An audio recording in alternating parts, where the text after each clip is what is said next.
দিদি নাম্বার ওয়ানের সানডে ধামাকা মানেই তাতে থাকে নানা চমক। রবিবারের বিশেষ এপিসোডগুলিতে বিশেষ বিশেষ অতিথিরা উপস্থিত থাকেন।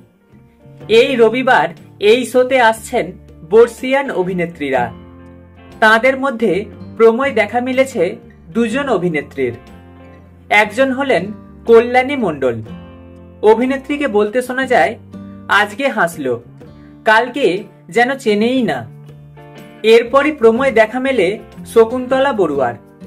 তিনি বর্তমান সময়ের অনেক অভিনেতা অভিনেত্রীদের বিচ্ছেদ ও বিয়ে প্রসঙ্গে মন্তব্য করে বলেন, একজন দেখলাম স্বামী স্ত্রী, 5-6 বছর পর আবার অন্য মহিলার সঙ্গে দেখছি। অন্য লোকদের কাছে শুনলাম এখন এটাই ওর বউ। আর তাদের এইসব কথা শুনে হেসে গড়িয়ে পড়েন রচনা।